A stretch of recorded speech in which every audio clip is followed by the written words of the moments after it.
that out. Get a word in. Do you Right. got one? You was Right. the passenger seat of your boys. Yeah. But do you got one? Mm-hmm. It's old, it's raggedy, and Yeah. stunting. And, but hey, do you? He wouldn't even answer that. Oh, of course he wouldn't. Right. So that ain't even important because see what the deal is that motherfucker ain't got no problem. He ain't got no mother, no father. Yeah, I get all that. I understand that now. So I'm just like, that's why I ain't getting mad at him. I was like, peace, it's all good, it's all love, you know what I'm saying? Mm-hmm. You know, that his other boy try to get in on it. I was like, these niggas is clowns. Yeah.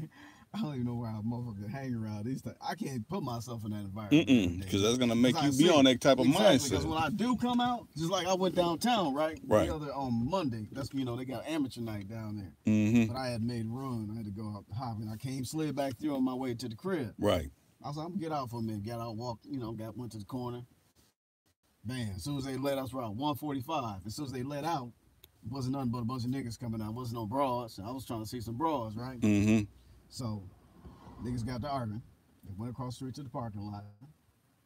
The next thing you know, they got to fighting. Now police is posted up on the corners, right? Right. So, and they got some foot soldiers. So they bust a U and get in front of niggas, like 10 niggas squabbling.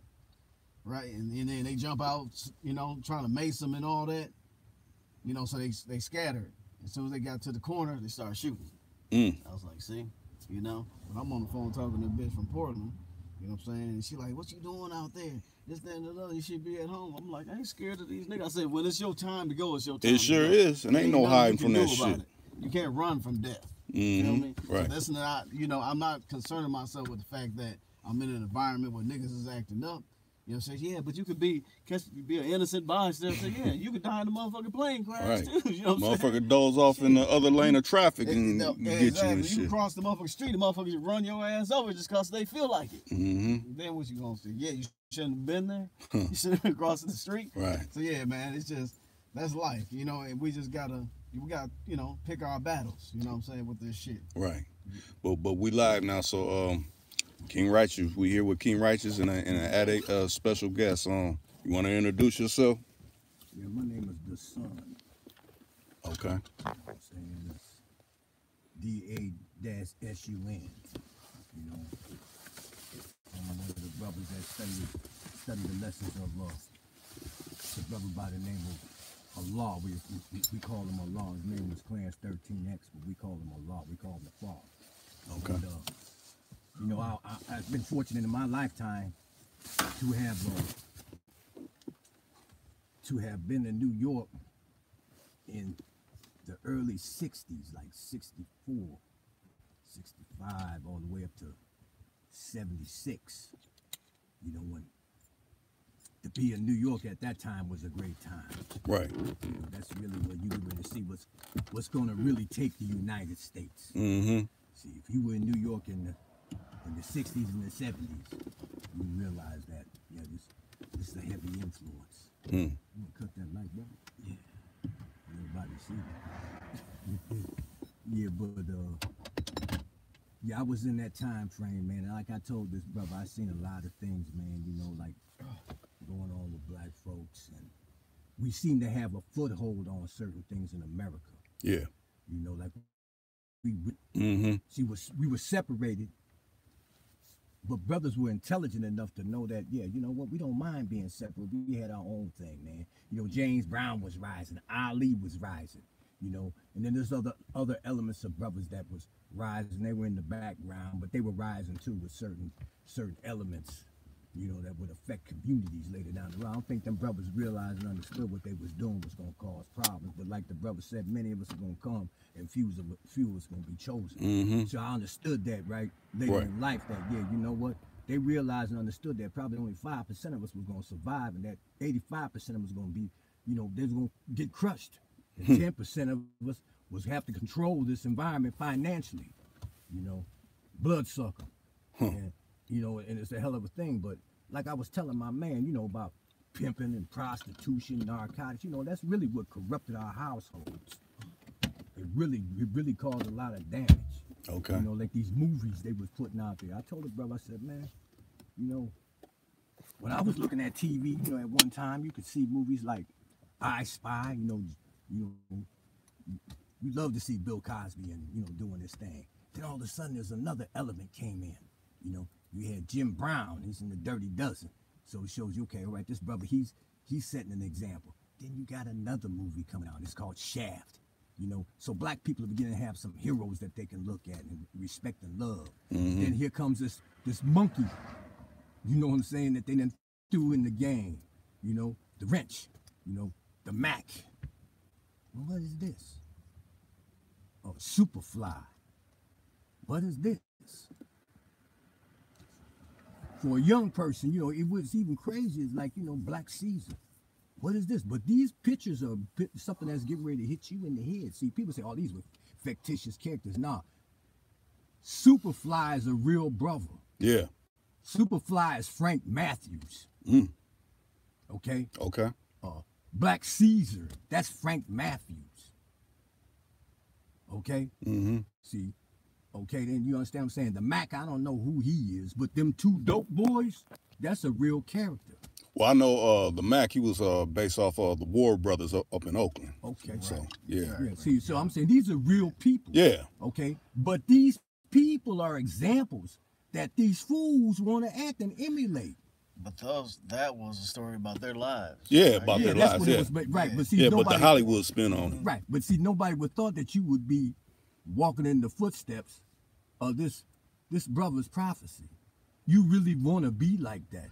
But that, in the same sense, was their heroes. I think from the 60s and the 70s, we didn't have all these. My Hollywood hero was figures. Jamil Alameen, H. Rap Brown. Them is my heroes. Yeah, that was your hero. Yeah, see, I'm still saying, I'm talking about guys my age category, we love them brothers. So, Them, you see, all of a sudden, that movement, somebody threw a wrench in this game. We backing down off that. Why are you doing that? Martin Luther King caused that, calling about, you know what I'm saying, well, brother, I'm going to get you what you need. So you got a door opener, really, man. right. See, Malcolm died. So you scared to really take a chance. You really don't want to do that. See, because you see Malcolm get killed, but it's inside the organization. So they say, you believe this. That's where the wrench, and then came that funny ass movie. That took away, because Chef's whole theme was still Black Power. Man, I can't just put it on that. You can't just put it on that. Man, let me tell you something. We didn't even dress like that till that goddamn movie came out. Right, that's what I'm saying. But then in saying that, it's like, because you was born in the 50s. You born in the 50s. See, it was a generation gap. That's when the movement was in high gear, from the 60s all the way to the 70s, basically, you know. It was in high gear, you know, segregation, you know, Jim Crow and whatever the hell else was going on. Right. Jim Crow I'm just saying, in the 30s and the 40s and shit like that. But the 50s, you got to realize a black man couldn't even have sex with a white woman in America till when? Yeah, but I'm saying in that era in particular, from the 50 to the, from 60 to 70 in the UK, there's a gap. I mean, that's the Black Power movement. You know what I'm saying? Like you said, your heroes, H. Abdon, Jim Brown and all them is mine. all That's what I'm saying. All that. Ali So and a them. lot of you know, y'all probably gravitated towards that, you Right. know. And then 68, or cast that was born in the late 60s, like me, born in 68. When King I was 4 months old. You was what, 10? At 68, you know what I'm saying? I was just born when this man was assassinated. 100 cities went up in flames. Right. You Yeah, feel but me? I'm the nigga that's setting them on flames. You know what I'm saying? Right. I didn't know shit, but my point. Right. That's my point. See, so of course you was, you know, you come from that era where you seen a lot of that shit. You know, you was Malcolm. You know what I'm saying? You was a kid when these people was exposed to you. I didn't even know about no Martin Luther King. And then from me coming from the west side of Chicago, I know we had the Panthers over there, you know, Fred Clark, Mark Clark, and Fred Hampton and Mark Clark. Let me tell you something, man, about, see, I was born in Chicago. That's Right. another thing, brother. I was born in Chicago. My grandma and my granddad went to Chicago in the early 30s. Okay. My dad was born in Mississippi, all right, Tupelo, and they went to Chicago when he was about 5, 6 years old. Okay. Okay, and they lived over there on 39th and Federal. Okay. Okay, so I'm seeing what's over in that area because I used to go visit them in the summertime. So I'm like, wait a minute, the gangs and all that, that was there, but it wasn't like, you know, it wasn't a hierarchy. It was like, you know, you just it's always been gangs, but it wasn't nothing like you know, they shooting and killing. Yeah, they was. No, not when I was coming. It was just fighting. Look, man, I'm telling you. What about the Roaring Twenties? Where'd that during Prohibition? Al Capone. That was where?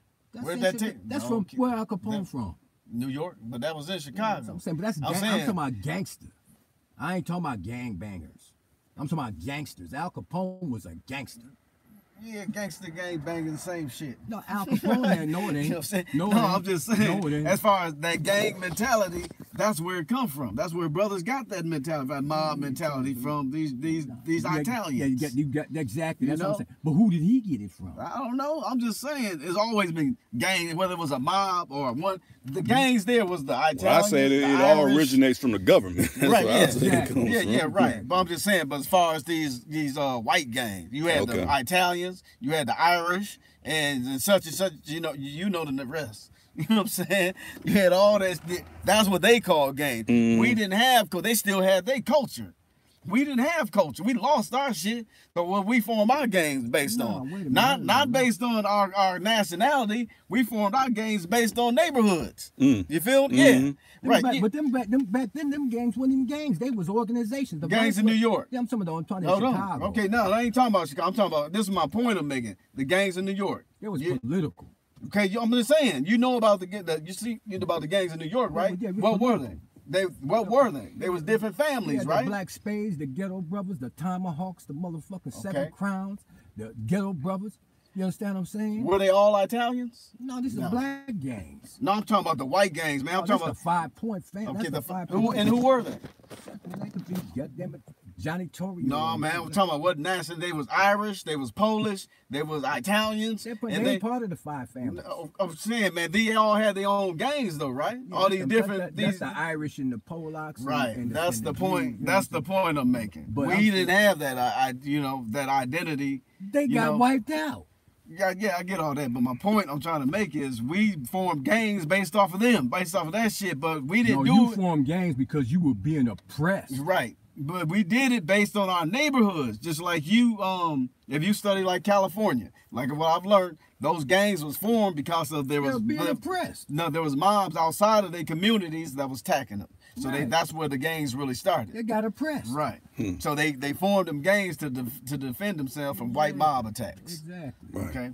Right. Yeah. So, but as far as the Superfly and the Mac and all that shit, yeah, all niggas during that time didn't have corporate jobs. It wasn't in the government. But black motherfuckers did have but jobs. Not to the masses. Not the masses. This is where that pimping, all that pimping shit came from. Niggas quit their jobs. I seen them. I said, man, this nigga's a sucker, man. Niggas was working for Honeywell.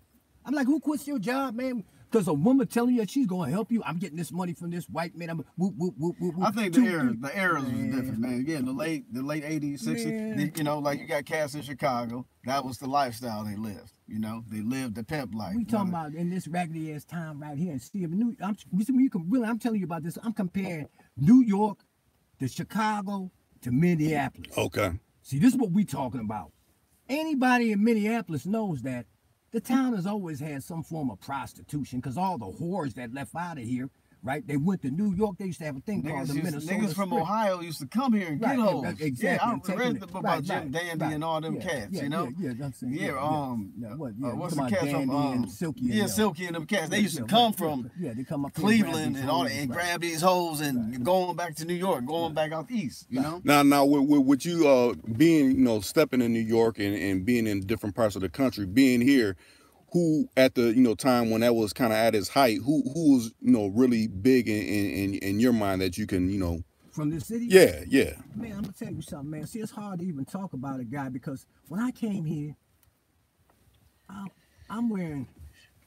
not dressing like these guys, right? Right. So it's kind of hard for me to identify with them because what they're wearing is something I'm like, man, hold on, man. This is like a 6 month to a 2-year thing for us in New York, and everybody's changed up. The styles done changed. Mm-hmm. When I came here, they was wearing gabardine suits and had perms. You know what I'm saying? And they had a certain look about themselves. Was riding around in Cadillacs, with the grills. And I said, man, I seen that in the early 70s. You still doing this? And so, I wasn't mad at him or nothing, but I'm saying, but what got me is these cats would be like 17, 18, 19 years old. They was rolling in brand new cars. But I found out how they got their money too, though. It wasn't from pimping, and it wasn't from selling no dope. Them niggas was getting grants from the government through schools. See, These niggas was lying about this pimping. See, I already know. Nigga, don't be telling you she was doing it. Now, she was getting a grant too and a loan. Because this is a grant loan state. They'll pay you, you understand what I'm saying, to go to school. And you go get your first Cadillac. What was your question? No, this so much. How was it? Who was the Giants? No, we gonna get to that. The Giants. What you mean the Giants? You talking about the big wigs in the picture? Yeah. There wasn't none. That's what I'm trying to him, I'm tell you. saying. There wasn't none of them No, wigs like that. in my opinion, man, it's, you know, No. what I saw was pimping. You know what I'm saying? As not just them niggas in the pool halls and shit, cause you know, I've been up in that shit since I was a kid.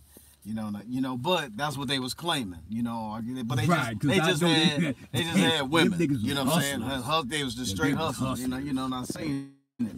You know, from 5 years old. That's when I got breathed. You know, that's when I got sprinkled. See, he was in that neighborhood, and I know them guys. I never put their names out there, but I do know these guys, and these guys was hustlers. And you probably seen these guys. You know, I ain't gonna put their names out there. These guys was hustlers. And you know what I'm saying? And they might have had a few holes here and there. And some of them got chopped, crack crushed a lot of them. You know, I'll just put it to you. Crack, I'm saying, you know, that's what another thing too about this Minnesota thing is when I first came here, I told them, dude, something's gonna hit you in the head like you ain't never seen before. They said, you know what? I said, narcotics is getting ready to bust up. Oh man, we ain't. I said, dude, they getting ready to do something to you. You ain't gonna keep pimping these white women. And this white man is gonna let you just eradicate his existence. No, he gotta move for you. And sure enough, here comes freebasing in 79. See, now you got to realize this is 76, 77, 78, 79. 78, disco was still pretty influential in Minneapolis. You got the Foxtrot, the Taste Lounge, and all that. Disco fever is still hitting them. These niggas is still 15 years behind. So I would say the big tycoons, biggest pimps up here was the cats that own the strip clubs, that own them little sex bars, and all that type of shit. Them was the big pimps. The motherfuckers had all the sex world, and and orgies and shit like that. Them was the pimping. But I'm saying so much to eliminate people that say they were giant, that you actually know that they weren't giant, like how they kind of proclaim to the masses. It's like you might be a giant, right? And you ain't got no bank account to say that like you's a multi-millionaire. Right. I'm still saying, but in my mind, you might be a giant just based on your ways and actions. You know, if you're telling me you a giant in pimping, and you still staying in Minneapolis, man, you ain't no giant, man. You just a nigga. But then again, that era, and been on that, like we said, you got the old school cat. They try to hold on to that. You know what I'm saying? Man, I'm about right. Motherfuckers ask me, like, what happened? I was like, I had this, that, and I was like, what? Like you said, times change. I had to evolve with the time. It ain't nothing changed with me as an individual, but I had to change with the time. It ain't that I'm a different type of character. It's just that I don't do certain shit what I used to do. I ain't professing something that I'm not doing.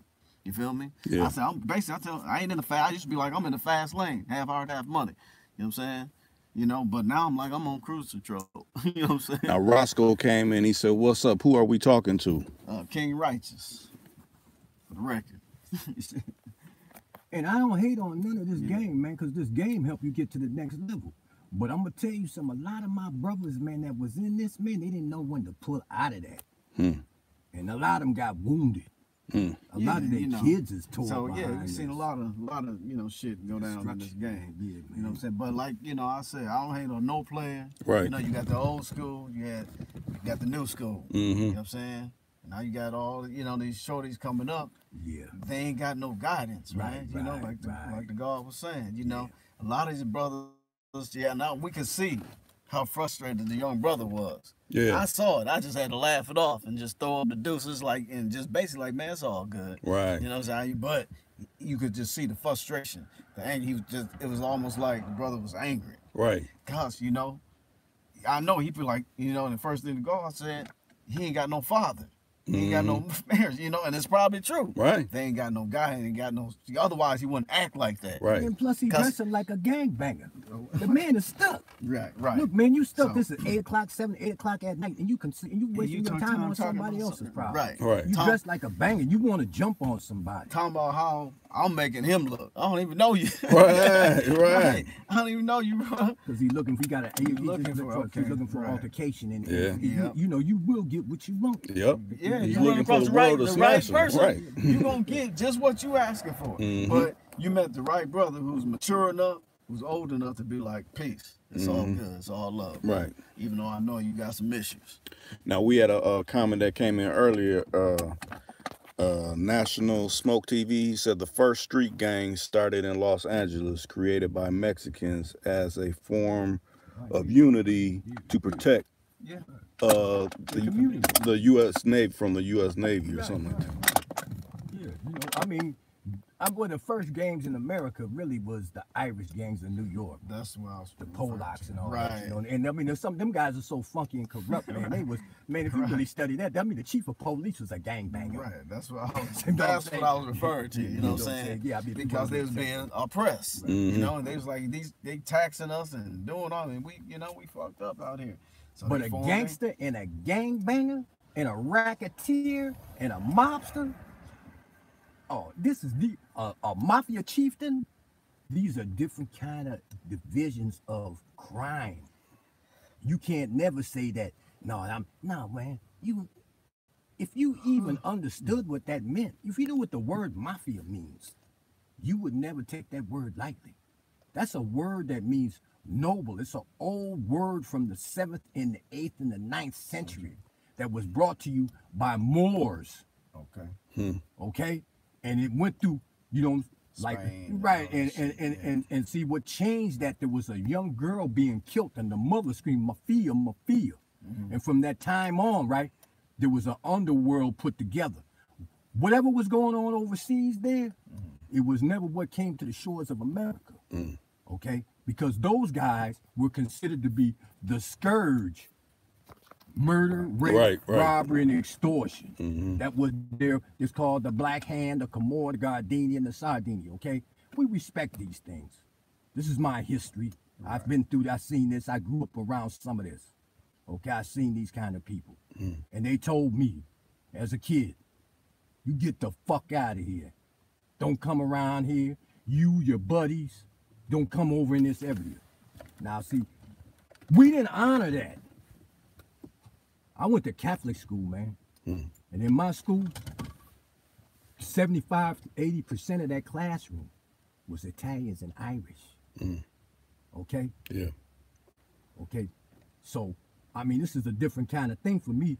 Like when I ended up going to public school and the Italians in Ozone Park, they calling us niggas and moolies.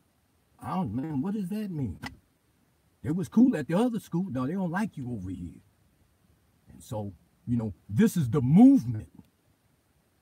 You know, this is where you got to put up to get this thing together and let them people know that they're not going to press you. You got Ali fighting Jerry Quarry. See, there's a lot of things that happen in like a year and a half, 2 years, man. See, that's what I'm trying to tell this guy, is that it was just a matter of months, a year, and shit changed, man. We'll tear this country up. And they realized that, man, we was a structure, man. When a kid wouldn't come up to you talking crazy, no adult. He loved you because you was on the front line. Because we was kids walking with grown-up people. And they would take us from South Ozone to Ozone Park. We'd be 1,000 strong. And we ain't marching and making no protests.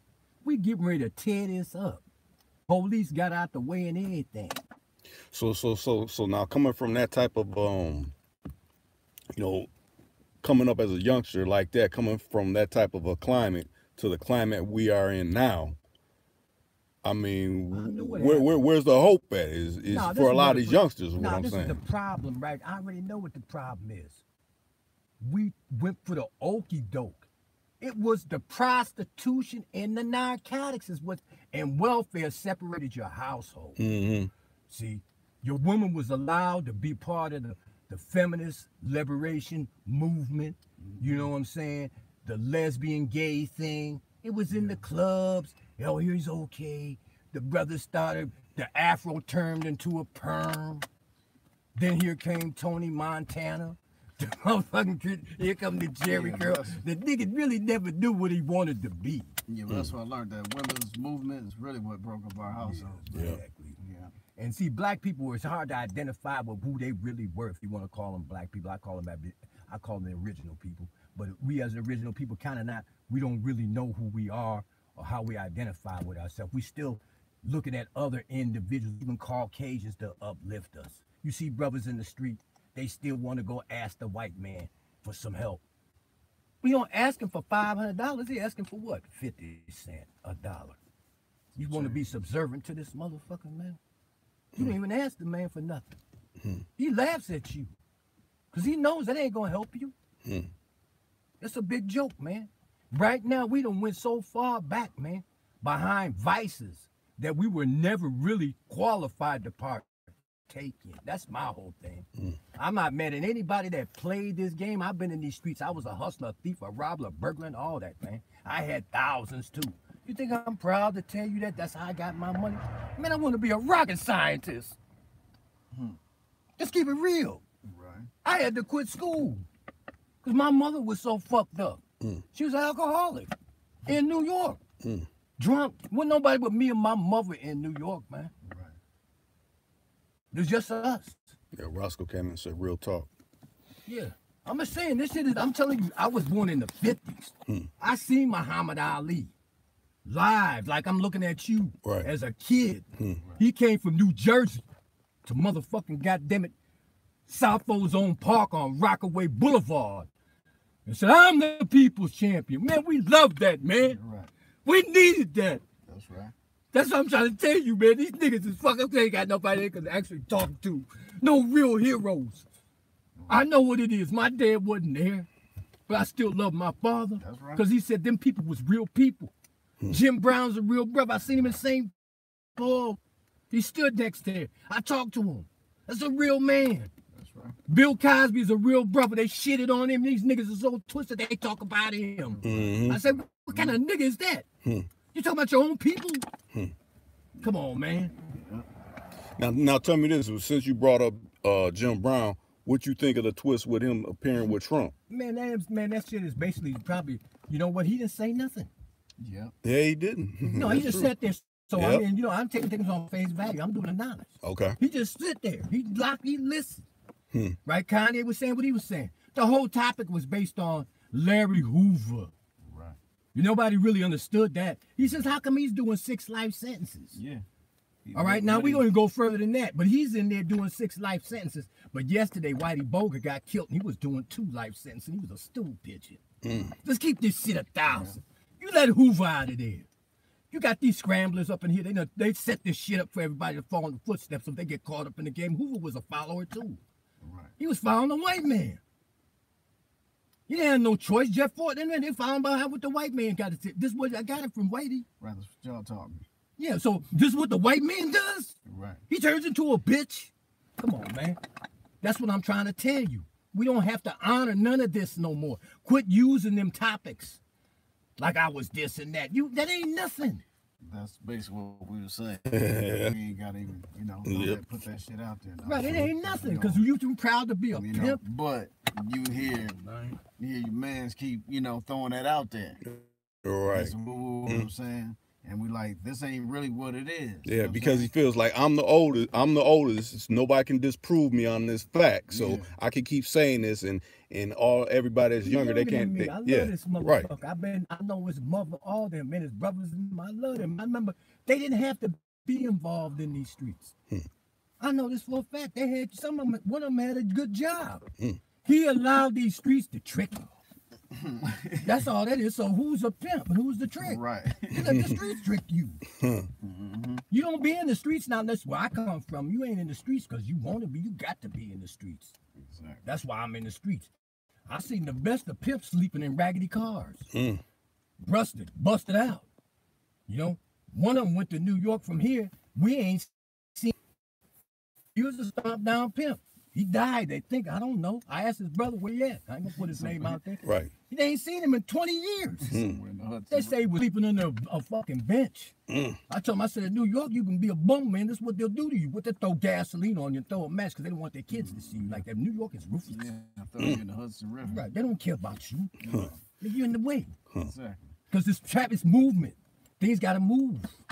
See? You don't glorify that.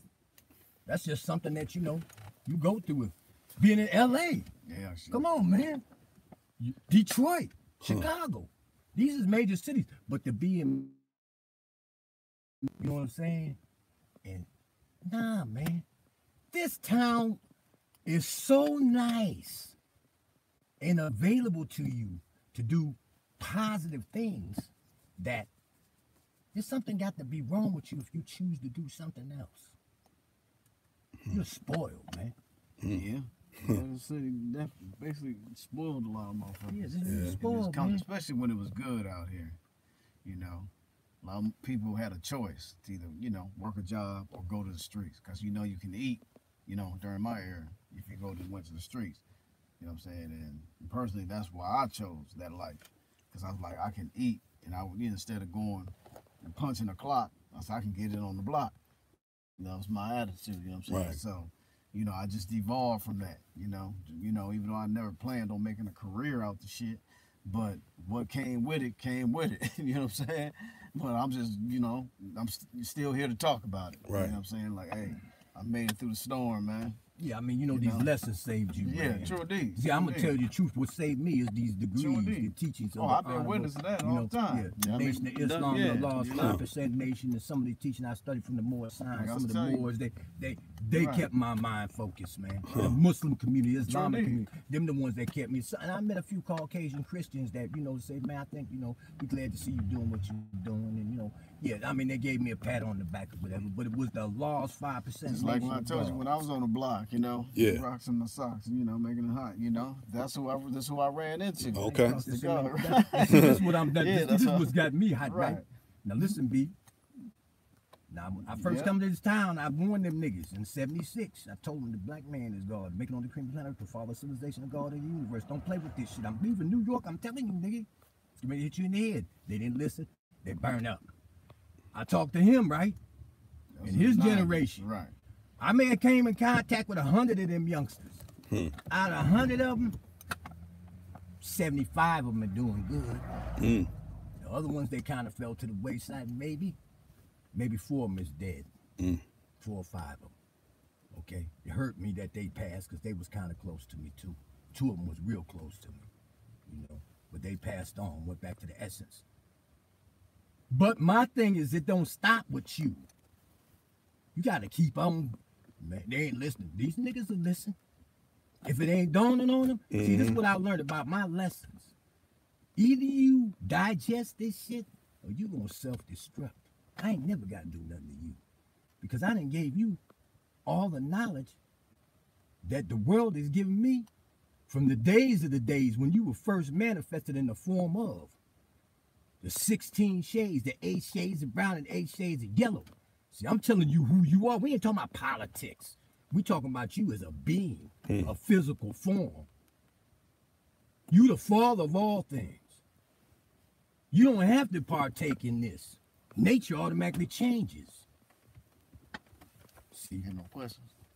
I was gonna say, oh, okay. There was a few comments that came in. Joe Frank said, man, brother, honest truth, I feel it. And he came back and said, there's a price for life. Yeah. Yeah. It's a price for life. Shit, yeah. But you gonna get that anyway. Yeah. You guaranteed that. Yep. Yeah. So you live, sure enough, you was born, you gonna die. Yeah, exactly. So. But you really don't die because see, you the leaf on that tree. Right. So you don't gut the tree out. You know, just fall to the earth. You know, you just let these leaves, you know, and see your babies. You know, you're gonna be. Yeah, I'm gonna die, but I got my babies out here. They good to go, and they fall in the footsteps of the prophecy. You know, everything is peace. Yes, see, and they being religions, and these other things. These politicians got these brothers twisted. You know, they think they can break the law and then say prayers to God and all that too. You know what I'm saying, and be forgiven for their sins. You must think God is a fool. Because God already knew what you were going to do before you did it according to the word. Because he created everything in the environment. Surely you ain't nothing but a speck of dust. You don't play with that. Yeah, you got a price to pay, pimp. With yourself. Yeah. That's the eternal problem. You know what I'm saying? Man, I've seen so many different things in my life. Man, I'm saying, man, I've been blessed to be able to see that and move on to the next one. Sometimes sit down and explain it to a person. Yeah, man, I seen some real crazy stuff, but I was conscious enough to realize that it didn't apply to me. It's not my problem. Now, everybody listening, just hold on for a brief second. I'm gonna take a brief intermission. I'm still gonna be here. It's still gonna be online, but we gotta take a brief intermission. You can't hear this part.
Okay, we back, y'all. Just had to take a brief intermission.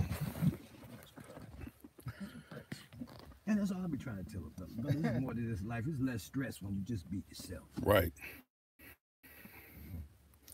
But see, like I see, it's the comments I get a lot of young brothers lost. Like the brother that appeared in the comment earlier, Michael L. He his mother passed young, and I think he was probably raised by his grandmother. So, he didn't probably have the guidance of a older brother or uncle or a mother, figure to kind of hands on with him. So a lot of these youngsters, they reach out like, well, what should I do? In this situation, like when we was on with Old School, he was in that particular live stream. He's like, well, I got a woman that wants to be down with me. Should I have the woman that wants to be down with me, or just play the field and have all these females? Well, it's like this here, right? You just playing. That means that sooner or later they like you just to be playing. So that's really a game of playing. What do you want out of that? Mm-hmm. It's easy come, easy go when you're playing. Right. But if it's really some dedication and loyalty there, it's a little different than that. You can only have, first of all, when you just jumping in and out of women's, you may not even be having sex with, but every time you jumping in and out of woman, you basically losing so many. I think they say it's like 1,000 pints of blood or sometimes you ejaculating a woman. So, you're really killing yourself. And, these women, you're constantly draining you. You know what I'm saying? If you got 10 women, You having sex with him or whatever? You just have, or was it you got them all together and you really macking and pimping? These women got to do different devious sexual acts. Some of them get to, slaying with one another and all that. You want that to be your son's mother? That's some real crazy. You got to really look at this life, man. This is devilishment, man. I partake in being in these streets, man. I've been around pimps, prostitutes, and all that all my life. Right. Gang bangers, robbers, all that. I got a choice to pick what part of this game I'm gonna play. I tell them, nigga, I'm not doing that. Wow. You got busted. Halloween outfits. Yeah, that's their job. They're clowns too. They probably out there robbing. The game is twisted, man. Yeah, the game is twisted. The police is probably giving these cats guns to go rob and get money too, because the government then shut the money down. Okay, Michael L. came and he said, I'm from the ghetto, but I'm gifted. Okay, yeah, you got talents. Yeah, you said you're going to school, so that's the right path right there, trying to get your mind right. But far as, when you were speaking on, you had a woman that was really, should you pursue that or should you pursue all the different other ones? And I'm figuring, you're asking that question because, like you said, your mother passed young, so you're wondering which way you should go in life because you're a youngster. You're wondering which route you should go. The positive route is the best way to go, man. The positive between positive and negative. You're not a fool. It's the right way. Yeah, the difference between right and wrong. Right. You know what I'm saying? Let's keep this real. So let nobody lead you in the wrong direction. Exactly. Yeah, but the thing is, they got all these, so-called older ones. Like, man, I've been from Maine to Spain with mine, campaigning, so they get caught up in that and thinking, okay, that's the route to go for me. Well, man, it basically goes back to what we were talking about earlier, as far as, the movies. Right. Those exploitation films, Yeah. You know what I'm saying? I'm going to use this restroom right now. Yeah, them was exploitation films. Right. That you in the ghetto, like I said, there was cats who probably was doing whatever. Right. But there was the kids that from that generation, the 60s or whatever, the 70s, that's what they saw. When they, like you said, brothers didn't start dressing like this until they made these movies. That was the image. That was the image for them to take. Brothers was basically like, well, I ain't gonna be no Panther. I ain't doing none of that shit. I ain't marching. I ain't following King. I ain't following no Elijah Muhammad. I ain't doing none of that. I want to be a player. Right. I want to be a Mac. I want to be a hustler. Those were the images that they put out for it. So naturally, the youngsters gonna be like, well, I want to do that shit too. See that nice car you got? How we was kids. Right. Oh, I want that. And we could run up to the car and be like, hey, give us a couple of dollars. And they got jewelry and nice. Right. That stick with kids. They grow up and be like, bam. I remember this old school player breathed on me. I'm gonna do it just like he did it. I was like that. Right. You know what I'm saying? But my sisters, they was hoes and doing their thing. They had a pimp that had that same image that I seen in the movie as a 7 or 8 year old kid. When they came over, I'm thinking they some Hollywood movie stars. Right. That's what I seen on television. He get out, give me a few. He got a nice Cadillac. So these were the images that they gave to us. So naturally, so we know how cats dressed in the 70s. Right. Big old platform shoes, the certain outfits, the capes and all that. You know what I mean? That was the look. That was the image. Whether we say it was a clown image or whatever, it was, the form of exploitation. That's the image that was given to us. That was the style back then, and that's what was happening. Right. You know what I'm saying? So, and then the younger generation, like me, a 70s baby, came up, was like, well, we ain't gonna dress like that. We gonna dress like this how we want to dress. Right. So as we got older, we displayed our own image. You know what I'm saying? We said, this is how we dress. You know what I'm saying? Yeah, he also came information needed to be great. Right. So. Yeah, you can't just lead with just one fraction. You gotta take it all in. Right. But not try to emulate it. Just learn from it. Like, is this for me? Could this be for me? Not, okay, I'm just gonna run with just what this one brother is saying, and you know, you ain't even lived any of it. You just, you know, going off a GP of, you know. You said what? Yeah. What? What? That was the question or statement he made? No, his statement, he said it's a lot of information needed to be great. That's yeah, I mean, well, like I said, everybody come from different eras. You know right. What I'm saying? Right. You know, I'm just giving you the description. I mean, you know, just like he gave it to you from his perspective, coming from the 60s, the 70s. Right. You know what I'm saying? And I've been through the 80s and the 90s. I'm still here. I'm just telling you, I'm giving you the connection where the problem came in. Yeah, we just talking about as far as the generations coming up in the game. Not so much just the problem. We're talking about people that kids looking up to cats. Right. Yeah, they had these images was placed upon them. They came up and emulated that. Right. Like the 70s. You know, I grew up, I watched my uncles and all Right, them it just niggas. never showed you nothing. That's what I'm trying to tell you. Here's what I'm saying. I seen that. Yeah. But that wasn't me. That's not, I thought they was shit about to go to the circus or some shit, the way they dress. You know how they dress, them high platform shoes and the canes and big old hats. And why does it never keep you away from the social equality? Yeah, shit, because he don't want you a part of it. So if your dad had let you know that he was a funky pimp, you would have known he was a funky pimp. So, so I'm just saying, so by me seeing that, basically, him being in the pool hall, they hustling, you know what I'm saying? Every time they play a game of pool, we got them off, conning the nigga, making them think he can't play, but he really is a sharpshooter, you know what I'm saying? Right, I seen that, man. And next thing you know, they gotta pay him. Now Roscoe came in, he said, separate the meat from the bones and get in where you fit in. Yeah, that'll work. Yeah. So, but that's a survival code. Right. But the real shit is, man, you're right. If you're a hustler, you're a hustler. You take whatever skills you got, you know what I'm saying, and you make that work for you. You know what I'm saying? And that's what I learned as a kid. Just man, survival tactics basically. But like you said, a lot of cats up here didn't have to do half the shit that we did. We did it because we chose to live a certain type of life. Now, when you were speaking earlier about when you said, people were riding, certain kind of cars and dressing certain ways, they weren't selling dope and they weren't pimping, they were getting grants. So would you put them under the category of like a con man then? Nah, them niggas, excuse me, I'm gonna call them niggas. These brothers, man, see, they in a different area. Okay. You in the Midwest, man. So you really ain't understanding. You just looking at some other guys come from different towns, and your woman is admiring them. So right here. That's the time we've been on.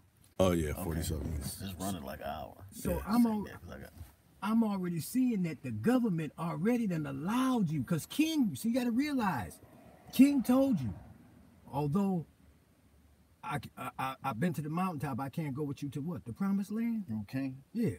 So he's letting you know that, they cut us a check.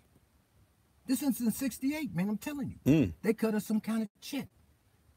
Some kind of money. What promised land was he talking about?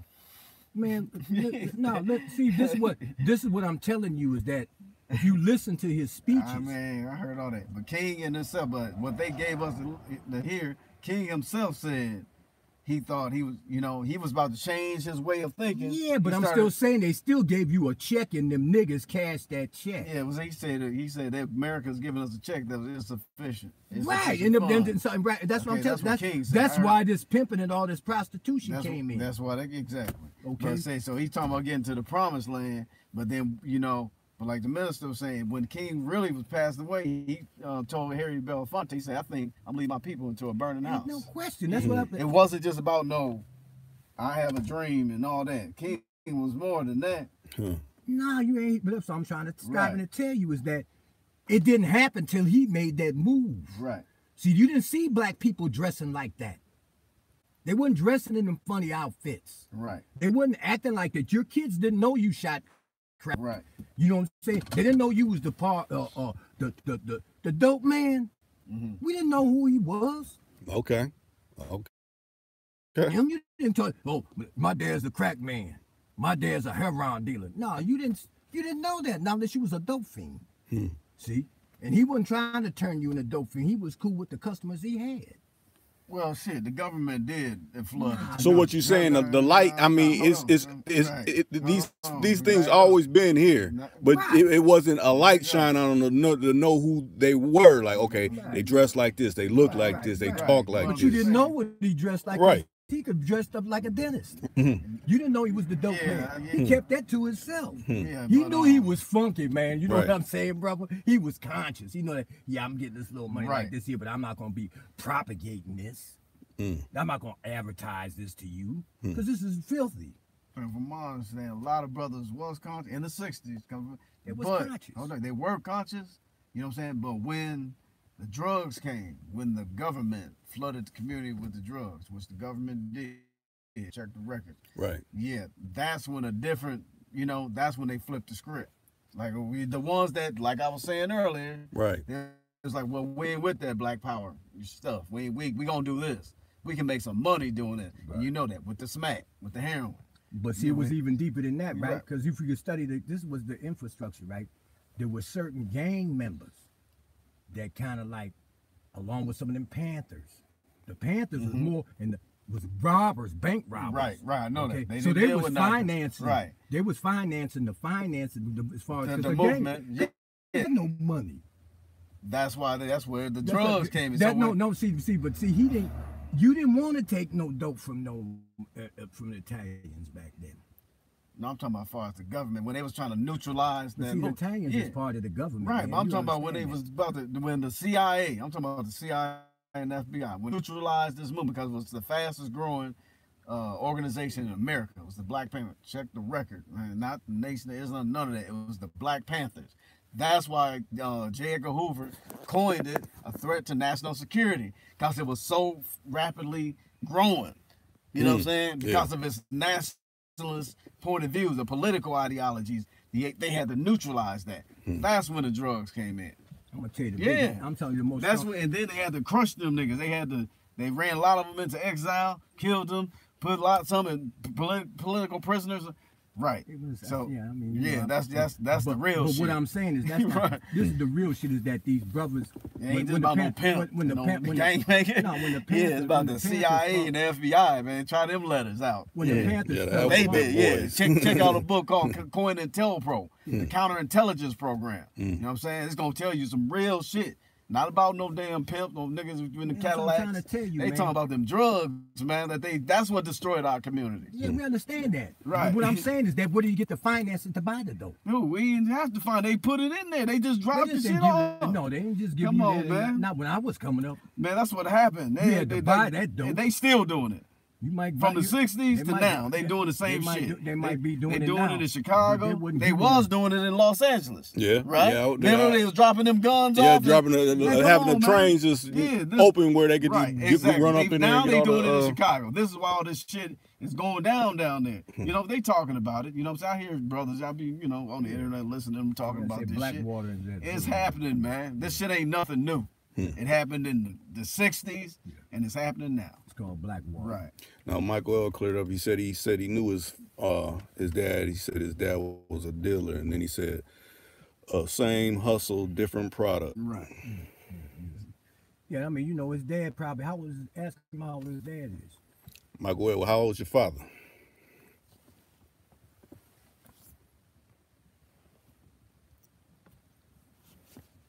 Yeah, we can keep rolling until he comes back with the.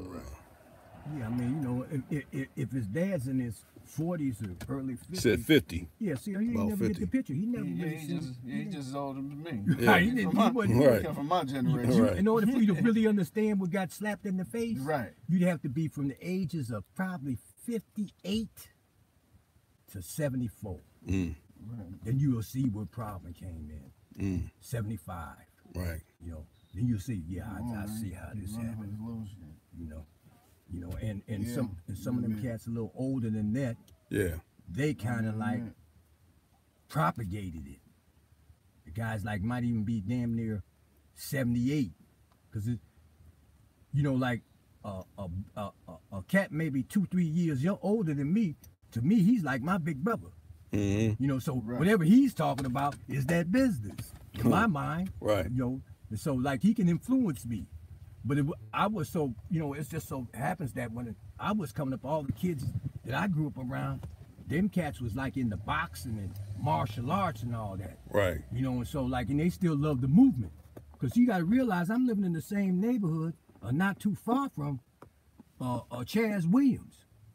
and Tupac Shakur's dad. See, I'm in that neighborhood. Right. You know, this is South Ozone Park, South Jamaica. Okay? So we're being influenced by a movement. Although there's dope in that community and all that, we're still being influenced by a movement. And then, like I said, the 5% Nation of Guards came and told us, man, you niggas are savages. And they be bombing us. And they say they showed us they had been to prison. And came out with shining better than the dope man. See, we had good examples. And so it said, yeah, man, that man, they doing what they doing. So, you know, things got good for us, and eventually, you know, some of them brothers fell off. They fell into the same cycle. But I survived. See, they still saved one. Right. They saved a lot. But then as time went on, from that era to the 80s, because I come from that era, the Wu-Tang Clan era. That's all them niggas was talking about. Right. These are 5%ers, they'll bear witness to, we was, 5%ers, but some of us, got sinners, some of us got in us, because, the God AZ spit that. He said in the beginning it was 5%ers, but some of us got in us, because all of us turned to sinners. You feel me? That was my generation. Right. We fell into that, even though but those brothers probably was conscious, had knowledge of self, but they fell into that life because of what? It was out there. You see what I'm saying? They probably didn't have, see, like in that hour, you wake up in the morning, in every corner you went to, it was there. It was there, right? That's my point. That's what New York is. That's what we figured it out. Like, man, see, you hit a corner and make a killing around here. You know what I'm saying? Right. That was like when I used to live over here on Golden Valley Road. How long you been over here? But when it was popping in the 80s, from around 86, man, it was all popping around here. You know what I'm saying? But I never got into it, but I was introduced to it. So that's the first time I moved over north in 86. It's right there in Golden Valley Road, and those apartments down there. And man, it was just, I didn't even go down the Penn. I used to always go shoot down Thomas and go over south, going that way. Right. But I got introduced to the game over here, man, and my sisters, they was in the life, and they showed me, hey, this is what it is. So I became a product of my environment, not because I just wanted to do that shit. It's just like I had nieces, I had nephews. You feel me? So I was like, well, they own this. So I'm like, somebody gotta regulate. Somebody gotta do something. I guess I was just man enough to be, okay, I'm gonna take charge of it. I took charge of my, my post, basically. You feel me? And that was to make sure my nieces had shoes and had clothes when they was selling everything. Yeah, I mean, I took that responsibility. Yeah, but why'd you do that? Huh? Why'd you do that? Because I just told you, because of my nephews and nieces. So that's your job. Yeah, it became my responsibility because I was in that environment. Okay. Yeah, not because I was trying to be role model. There was kids, yeah. I had to, I'm like, they selling all the food and tricking off and doing this and that. I'm like, hold on. Yeah, so you was conscious. Exactly. And the rest. So I was like, no, this shit gotta circulate in here. That's your job. Cause you gonna do what you do, but I'm not gonna let that affect them. Because you feel what I'm saying? That was my attitude. We're going to give you 5-star medals for that. I don't need it. Okay, Rychus is a comment. Michael Wells said, laugh out loud. Can you believe Sherman pumped out 500 videos? Yeah. Huh? He's asking, can you believe he made that many videos, I guess, on YouTube? Good for him. Yeah, that's good for him if he did that. Give him I mean, how many would they allow you to put up there? As bad as you want. But how many hits you got to get paid? Shoot, you got to have like at least 4,000 subscribers or something like that. All right, then, so let me ask you a question. Now that you put them all up there, how much did it cost you to get the website? You got to pay dues then. Don't you got to pay subscribe to that? No. It's free? No, it's free. Yeah, just log on. But once you start getting paid, they get cuts. Yeah, I'm looking at what he's saying on this. So, I mean, but whoever's listening to that, man, come on. What are you talking about? That is not logic. You ain't talking about. That's what I'm saying. The Sherman I used to right. That's what I was trying to tell you. I was like, the Sherman I met, man. I'm like, damn, man. I mean, it sounds good, And like I told you, man, my last run, God know, right. I went cross country with one of the last broad I was with. That was the white broad. That was one of my girls back then in 03. Right. When I was, 4 deep, no sleep. But she was the last one I was with, and I went cross country with it. That's when I was, the ism was real. I didn't have no sack. I didn't have no strap. And I was like, damn, I'm out here in San Diego, motherfucking California. It's like they. Where's the broad at? Huh? Where's the broad at? She doing her thing. I gave her walking papers in 2012. So you learned your lesson. Exactly. That's my point. So I was like, I took it on the road, and I was like, okay. That's when I was in Sioux Falls. Went to Albuquerque, man, and I was checking paper. Right. She was doing what she was doing. Like you said, you're right. I can bear witness to that. That's really when it became serious, when it was really pimping. Because it was all on her. No, I'm saying it was all on her. That's when I knew the realization was there. I wasn't in my comfort zone. I didn't have, I didn't have my offense, so I had to use, my defense. I had to just use that straight, use that to win, and that's what I was on. I did for a few months or whatever. And I'm gonna keep it 1,000. And I was right? like, oh, cool. I'm gonna tell you something. I love all this shit, right? Because, like I said, nobody in the history of America had ever seen the circus of the game that was being laid down until 1970, 71, 72. By 74 and 75, like at around Ali, right. when Ali was fighting Frazier and all that, and they was out there with them clown suits and mix and all that. Right. Nobody ever seen that. Right. It's like, what is this? And they pulling up in these big cars, and like, you know what? That's setting an example for people. Like they really wanted to be a part of that. And that was exactly. They were like role models. Right. And see, then when your thing came in, you didn't want to see that. You didn't want to look like you still wanted the mink coats though. Cause y'all was still wearing the funky ass minks too. No, not when I first got in the game. No, I'm still saying, but you still wanted to have that look. Some thug shit, right? Yeah. But I'm talking about when it came to that player mode. Starter jackets. Is what we was on. Yeah, but that's what they're. Yeah. Now I got one the clear up any controversy because this is live where people actually hearing, but it's gonna go up as a replay, so people hearing it. Well, he made a mention about this person. Both of y'all actually know this person. It ain't like you're two people that I just picked out and don't know this person. This person don't mention. You actually know this person, so he must got one of his minions. Yeah, that's what I'm thinking. Right. Yeah, we both know him. Right. Know him personally. This is my brother, that's man. right. He cool. I mean, I ain't got nothing against him. Right. But all that old extra shit. That's why I've been trying to tell you. I ain't trying to hear all that shit, man. That's what he do. That's what he do. That's why I don't even like responding to the shit.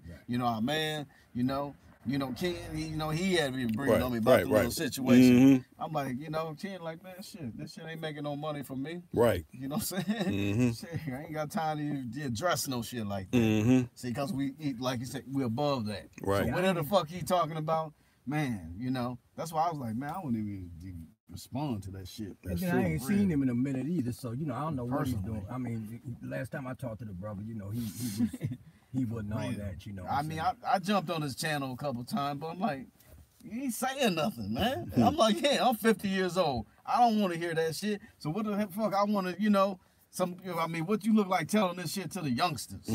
What you teaching them? It's like the guy was saying. These brothers ain't got no role models, man. Right. That's why they acting the way they acting. Right. You know what I'm saying? See, like I tell you, we the poor righteous teachers. We out here in these streets. I can come amongst our brothers and say I ain't afraid of them. I see what's going on, man. I'm out here amongst these niggas. Niggas at the bars, they so deliberated, man, and so filled up with these drugs and alcohol. They falling asleep standing up at the bars, man. That's how serious this shit is. And I got to be completely brother, like, damn, brother, you all right? Man, I fall asleep out the face, about to fall in the drink and shit like that. You know what I'm saying? That's how serious it is. Now, 2 more comments came in. Roscoe said, what do you guys think were the best years for the pimp game? And then Michael L came in and said, I believe every relationship, partnership, if we are young, is mostly going to fail unless you try to just settle. It's always better out there. Yeah, pimping is not, it depends on how you approach your pimping, what you call pimping. Some guys just say getting money is pimping. I mean, if you're living off the earnings of a prostitute, it'll probably be kind of dangerous nowadays, with the different diseases. And I'll just say it like this, that, the names and the faces may have changed, the game remains the same. Right. It's still going on. Niggas doing it on a whole bunch of different levels, man. Right. You know what I'm saying? If that's the life they into, whether you you know, on the internet. You know, it used to be the back pages and all. It's just different levels to this shit now. Right. But believe me, it's still on and popping. It's just it's different, you know, different levels to it, and everybody, you know, got their way of doing that shit, man. I mean, you look at Ray J and Kim Kardashian, right? You say, well, damn, is he pimping? He done made a porno woman, a movie with the woman, they put it on, and people done bought that movie. Is that pimping? Then, I mean, later down the road, she gets married to Kanye West. Right. Is he pimping? Is he pimping? I don't know. You know? Right. But he with a rich bitch. You know? Right. But they got a woman that, you know, where there's a hoe. That was a hoe. Yeah, Right. Ice-T. Right. Don't forget about Ice-T's bitch. You know what I'm saying? Coco, she, you know, photo, do the, you know, she do that shit too. You know, I mean, that shit just don't, you know. So he claimed pimping, you know, but he don't pop it now because he a movie actor, you know. But back in the day, he was talking that pimp shit. Well, he'll still talking if there's some money involved. He's an actor. Exactly. So, you know what I'm saying? That's what Ice-T was talking that pimp shit, man, until one of them young niggas bumped his. But then he wanted to get it to, he wanted to drop the P and pick up the G. You know what I'm saying? He said he owned her. But then he was like, yeah, he said he owned her ass and her titties. He's like, if we get a divorce, I want that back. That's what they signed. Yeah, they signed that. Agreement, like if they got a divorce, he wanted his ass and titties back. And then when he was getting money, he got it from the get-go anyway. Exactly, you knew you was getting a hoe, man, Right. for real. So, you know what I'm saying? So I mean, but yeah, the way it was when I was coming up, no, it ain't gonna never be like that. I'll tell you like this, to respond to that, nigga asked me, one of my old homies, you know, when he seen me, he's like, man, you still pimping? You know, I responded, I said, man, my hoes got jobs, man, for real. They ain't selling no pussy. Basically, you know what I'm saying? But if that's the life they was living, which they was at one point, but they working jobs. Yeah, but they still my bitches, you know, in a sense, you know. Right. You know what I'm saying? Still my girls, you know. It's like, basically, they gonna be who they are. Right. I can't change, you know, you can't basically make no hoe into no housewife. You know what I'm saying? But they gonna be who they are on a different level though. They may not be, you know, they may not even sell them, but they may just give it away. You know what I'm saying? They may be like, I don't sell it, but I will give it to you, you know, if I like you. Yeah, that type of shit. So other than that, the game's the same, but just the names and faces. Right. You know. Yeah, Michael Wilson is at a bigger level today. Exactly. Yes, internet and all that. Yeah, it's all we got too much it's too technological. MySpace and all that, FaceTime. They don't need no pimp. They got their cell phones and everything like that. Yeah, they don't need no motherfucking pimps. Niggas, while niggas talking that shit, them hoes look at you saying, "Oh, nigga, ain't nothing but a trick." But see, the thing I think what keeps them going, people, you know, the Mac stays on DVDs and on rotation on cable, so they're seeing those old things from back in the 70s. Like, man, it must still be going on like it was back then. No, it's not like that back then, back in the 70s and stuff. That's just old school knowledge, right? School wisdom. You know, you can draw from that. Right. That don't mean you gotta go get you know, a big old hat and some platforms. No, it just means what they're saying and how they're demonstrating it. They saying, well, okay, the Pretty Tony's like, you know, man, when I get a bitch, I got a bitch. You know what I'm saying? Some niggas can't even keep a bitch. You know, in that sense, some niggas can't even keep a girlfriend. Some niggas can't send the bitch to the store and tell her to come back with the change. The bitch done ran off and you feel that type of shit. Right. That's what I learned. You know, that's what I'm saying. As far as game is concerned, I learned that from my sisters. It's like they might be like, oh, give me some money, I'm gonna go do this, and they go do something else with it. You know, or whatever. You know, they go get them a sack instead of going getting something to eat. You know what I'm saying? Right. Or try to run game on you because they just trying to get money out you so they can do what they need to do. So what they was teaching me is women will run game on you. You know, especially if they got minds like us, right? Or they doing what we do, they'll get you. You'll become a trick to them because that's the way they played men. See what I'm saying? So me being their only little brother, I picked that game up and like, okay, well, I'm not that. You know what I'm saying? I'm your brother. You know what I'm saying? You know, if I'm gonna help you, I'm gonna help you. You know, but I ain't no trick, so don't be trying to play me. So, you know, but the women, they'll take you through the emotion basically to test you. And they did. That's what they did. They tested me and they taught me well. You know what I'm saying? They created a monster, you know what I'm saying, where I didn't let no woman pretty much play me. You know what I'm saying? You know, like, play me to the point where they, like, told me what to do. Now, if I did something, I just did it because that's what I wanted to do, not because bitch was making me do it. Right. You know what I'm saying? So the game it's just got different levels to it, man. You know, you got all types of players and pimps and, you know, whatever. You know, you got some generous pimps, you know what I'm saying? Or you got some dangerous Macs. You know what I'm saying? Niggas that don't play no games. You know, but you got some niggas that's, you know, kind-hearted. You you know, take care of their, you know, women, or, you know, treat them with respect. And, you know, some of them try to run all over you. But, you know, so it's just different levels to this shit, man. You know, motherfuckers just got to play it the best way. They know it. But if you ain't got no knowledge of the game, and I think that's what those movies are saying, the cats that don't have any insight, didn't have any role models, they pick that up from that. They pick up lines. They pick up an image. And then they try to display that. You know, they demonstrate that. Because they're like, okay, now I can run this on my girlfriend. Now, we got 2 comments. Sid came in. He said, my old head and I was chopping up game. He was surprised because youngins don't know game. Well, it applies to life. He wanted me to play now. And then Roscoe came back and he said, absolutely, I had 2 older sisters, and I think I manifested the game superbly from listening to them talk to guys on the phone. Let me tell you something. The best teachers of any motherfucking player or pimp is a hoe. Them the best teachers, man. Your first teacher is your mother. Okay? Real talk, man. My mother used to run these streets of Minneapolis. You know what I'm saying? I didn't understand it. I'm 5, 6 years old.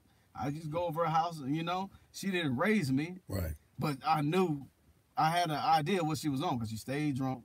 I mean, she kept some alcohol, stayed with a different dude. Wasn't my daddy, you know what I'm saying? Right. That's game. She was showing me something, you know, at a very young age. She's showing you the nature of the woman. Exactly, right. What they do. You know what I'm saying? Exactly. That's what I'm saying. So I didn't understand it. My uncle, you know what I'm saying, he took me under his wing. You know, and I'll never forget, as a little boy, she told my uncle, that's her little brother, right, don't be getting my baby in no trouble. And he was like, you know, he in good hands. But she already understood the circumstances and the situation and what was, you know what I'm saying, what was going on. She already seen it. So what kind of trouble could he put you in? But she knew how he was, you know what I'm talking about, Rainbow. Irrelevant, though. She done fucked you up already. Right. See, that's the crazy part about the woman. See, that's what people don't understand, right? Yeah. My mama was in the streets. That's right. Right, but she still had a job. Okay. But on to Thursday, Friday, and Saturday, it was Sigram Simple in the middle of the apartment and all that. That's right. With her and the boyfriend dancing. I said, this ain't my dad. But I'm going to tell you something. Despite all that, you know what I've seen as a little boy and growing up as kids, seeing all this different stuff, I always had respect for my mother. Never disrespected her. Right. I don't give a damn what she did or went through, but I was like, no, you don't disrespect this woman. That's your mother. That's the woman, you know. You know, I'm just saying, my position. That's my mother. That's who brought me into this world. Yeah. So when God ain't for me to judge her and do all. Then what it is, it was what it is. You know, and I had love for her until she passed away. Right. You know what I'm saying? Only thing I do wish I could have did was been able to talk to her, but she had a stroke when I was like 10 or 11, so she couldn't speak. She had a speech impairment. Yeah, she was paralyzed from half of her body. She passed away, how old was I was 27. She passed away in like 97, 96, 97, 97, yeah. So, yeah, you know, I didn't get a chance to really have these conversations with her. You know what I'm saying? I would have learned a lot. I really would have got some game. Shoot, her blood pump right through your veins right now, so, and through your daughter, so, I mean, believe that. Right. So, I already know what I'm made of and where I'm cut from. What I will say is here, I mean, regardless to what your mother did or your father, dad, what I have seen, you know, whatever anybody says about you, this is what I've seen. I said, look, man, that man paid child support and he took care of these 3 kids to the best of his ability since they were born. That's right. I seen this. I don't know, you know, what everybody else is saying about him. But I know one thing for sure, he took care of his babies. Right. You know what I'm saying? And I got to honor that. And he wasn't getting no aid from no other women or nothing like that. They weren't taking care of the kids, babysitting and none of that type of stuff. They been grinding. You know what I'm saying? And so, like, you know, I have to honor that. And, but like I said, you know, the women don't get no pass because she was, you know, on some funky shit, man. My mama, whoever, man. My mama, my mama was my mama, and I tell you, man, I love my mama, but my mama was ruthless. Right. I know this for a fact. My mother was nothing nice. She come from a ruthless ass family. Right. So, you know what I'm saying? And they didn't pull no punches. Right. They'll get in your ass when they say something, you didn't listen. Yeah, you might get some stitches in your head. They meant that. And this is where it's going to be. So, yeah, you know, either you get with it or you get chewed up by it. Now, I was raised up like that. But I don't advise nobody else to put their kids through what I went through. That's right. That's all I'm saying. I'm saying I could sat in the dope house with brothers. and probably you guys probably knew. And some of these guys was heavyweights, you know, and a lot of them is dead. So you think I'm gonna tell my kid to grow up to be like that? Or in prison. Or else he got a disease or some diabetes or cancer, you know, because all of them basically turned into crackheads. That was my whole thing, is that all my guys that I was around that was really hustling this work, they either got 40 years or he got diabetes or cancer. He was a fucking screen smoker. Ended up hitting that pipe so hard he was out of there. I'm saying, you know why? Because the dope was it was so much around him he couldn't handle it. Just smelling it. See, that's another thing people don't tell you. You be in a dope house, you got 5, 6 birds sitting up there in that dope house. You sitting in there, you breathing that garbage, man. You can't get around that. You touching that. That's in your skin.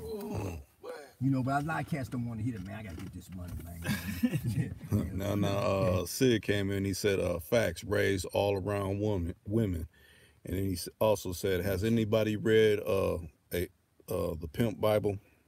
But I'm pretty sure that Who was that? I got it. I think I got it. Yeah, I know what that book is. No, it's Biblo. Yep, Biblo. Yeah, Biblo. Yeah, I got that. Yeah. It's about brother. Okay. And I got Tariq Nasheed. Was it The Art of Mackin? Yeah, you know Tariq Nasheed. Yeah, I know what that is. You know, it's funny how you guys got these books, right? Because when I was coming up, you know, we be in prison. We had these prison books, like, you know, Iceberg Slim. I got Iceberg Slim books too. And all them Donald Goines books. Trick Baby and all that. But it was the books that was always in the penitentiary. I got that shit, yeah. And that ain't, I'm just saying, so now who you think Ken and them got their ideas from? No, I'm old as Ken. 53. Yeah, Ken see, well, Ken's out of Milwaukee. 55. He 55? Ken out of Milwaukee. 50. No, he'd be 54. He said he'd be, right. Because I know he's just as old.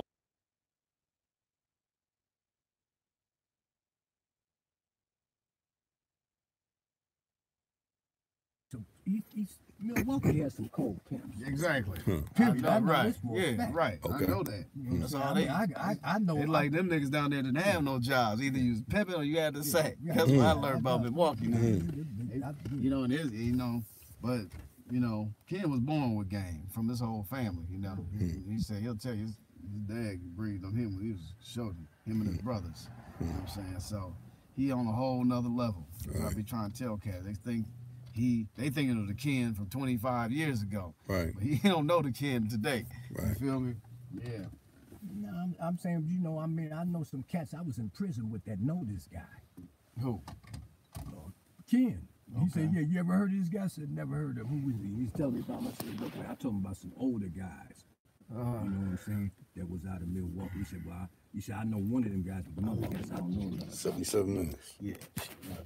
But Ken was like the hey y'all, I'm glad y'all chimed in. We about to wrap this particular live stream up.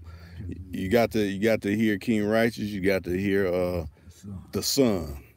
And hopefully we can maybe have him on for another session again or something like that. My main thing is this here, brother. Whatever you doing, don't let your kids see you doing that. Keep that to yourself. You know, if it ain't really right, keep that to yourself. Guide your kids to do something else. Teach them how to do the right thing. And then if they don't turn out to be ones that can do that, then go ahead on and breathe on them. Okay. Give them a chance. Yeah. Give them a chance to be kids. Right. You know what I'm saying? Yeah. I'll say this, Roscoe, you know, it's you know, it's books. It's all kind of books. And we done had books of Mary Had a Little Lamb and all that kind of stuff. So, I mean, it's just literature. You ain't supposed to take it serious. It's just literature. Well, you don't just have to dwell on, you know, street knowledge. Right. Some, you know, some historical books. You know what I'm saying, about ancient Africa. Right. Ancient, you know, Asia, China. Yeah, you're going to learn something. Some astrology. You know what I'm saying? So, yeah, just, you know, broaden your mind, open your mind. Right, You just that's don't what have it's to be about. Stuck on the street level. Right. Yeah, listen to Dick Gregory, man. Yeah. Most definitely Dick Gregory. You know, listen to Dick Gregory, man. I love Dick Gregory, man. He rest in peace, man. That's my brother, man. And listen to Dane Calloway. That's another brother. Yeah. You know, listen But, you know, all your elders, you know. That pay too. homage to your elders. Yeah. Man, you know what I'm saying? Yeah, you Malcolm X, you know. Go to the 5% nation. Yeah, Now, right. which ones do people filter away from? Because you know some people you shouldn't be, you know, listen to what they're trying to dish out. What they shouldn't filter away from? I'm saying, like, you know, that like think about it like this, like Clarence Thomas. You want to hear, you know, whatever he talking about? Yeah, I listen to that. Yeah, right. Knowledge is power. Right. That's You true. know, you know. You learn where the problem came Yeah, in. right. Right. It's not stagnant. Our knowledge is infinite, man. True. You know, yeah, so the more you know, the further you go. Okay. Listen to Donald Trump. You know Right, what I'm saying? exactly. Even if he ain't talking about shit, we still listen. And I'm gonna tell you something else, right? Donald Trump is the king of media. Yeah. Because every time you tune into what he's saying, he gets paid. Yeah, that's You know what I'm true. saying? And then you see a lot of people don't know that Donald Trump had a TV show called The Apprentice, right? Yeah. But who's on it now? The Celebrity Apprentice. Who's in charge of that now? He was the governor of California. Oh, Arnold Schwarzenegger. Yeah, right. Right, that's what I'm trying to tell you, man. This is all game, Right. man. It's just some funky game being played, Right. man. And see, that's what they call pimping, because all of them Yeah. campaign. Yeah, that's big. That's what I'm trying to That's big tell time. y'all. Right. All You what right. these niggas is talking Yeah, about, that's that's small. little That's stuff, that's small shit. change, Right. man. That's To what- a giant. Yeah, that's right. small You know what I'm shit. saying? We talking small shit to a So giant. when Kanye West is sitting there talking to this That's fool, big pimping. that's Yeah. big Yeah, pimping. Right. he manipulates some Right, shit. he done got in the door. Because like you said, he made that statement. He said, Larry Hoover tried to change his life, Right. and then y'all hit him with 60 years or something. You know, what it 2 life sentences. yeah. 6. He's like, come on, man. You know, we Whitey gotta Bowler change this killed shit. how many people? He killed 12 people. He ain't get but 2 life sentences. Right. So and all, you know, all saying, man, it's just all game they running, man. You know. We just either you're gonna be in the little leagues, man, you're gonna be in the major leagues. It's up to Right. you. You know what I'm saying? I ain't trying to fuck with the little minor league niggas. And like you man. said, don't sweat the small Exactly. shit. Minor leagues, man. I'm trying to see be in the major leagues, man. You know, and Sherm, you know, he's a big player. Don't let nobody fool you. Sherm is a Right. player. You know, everything he might be saying, I wouldn't take that on face value. He's just having fun. Right. Because trust me, the Sherman I know, that motherfucker used to run his own little business. The man that dealt with celebrities as far as like handling leather cares and all that. So I'm like, man, you really just need to just stay. Yeah, so all the structured. other stuff just Right. money, it's just game. Right, that's just game. conversation. Yeah, you know what I'm saying? So Yeah, it's if just you if you want to indulge in that, then that's on you. But You just wanna I hear choose some- not to. Right. You wanna Somebody turn need- this- right. Everybody needs kids. Everybody needs some attention. Yeah. So Yeah, We- I mean, you know, some of his shit is rated G, and sometimes it's PG. But it ain't always R rated. it ain't rated R, man. Right, you know what I'm Right. saying? Now, Sid said, is it good?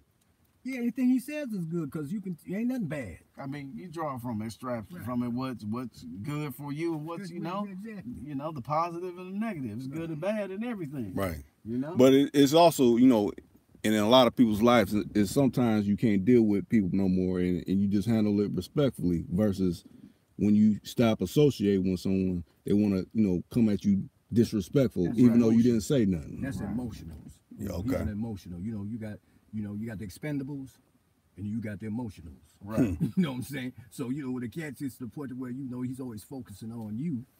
Look, man, come on, man. There's more to this world than that. Right. You know what I'm saying? I mean, we ain't that big, man. If you study this universe, right, brother? You study the universe for what it is. The planet Earth is like a smick of dust in this. It's nothing. So we don't really have to be considering like what's going on. No, for what, man? I ain't nothing. Right. I'm not that big. I'm not, you know, there's other things a person can focus on. Like I said, when I sat down and listened to, Donald Trump got a TV show and this fool is running the governor. Come on, man. There's something bigger than this, than what I'm talking about. I need to get in that arena. You see, I need to be able to study the fact how you get a celebrity worth $300-400 million and talking about he done raped a bull dagger and gave this man, how many years they give Cosby? 3 years. Yeah, No. 3 to 10 years. 3 to 10 years. Yeah. I'm saying that's something you need to be thinking about. What about these laws? See, we don't go study the law. You know, we need to know about law and whether or not it's applicable or not. You know, and be ready to basically back ourselves in the courtroom like, no, we ain't going for that. All right, we about to end this, y'all. Chime in again. Yes, We sir. up.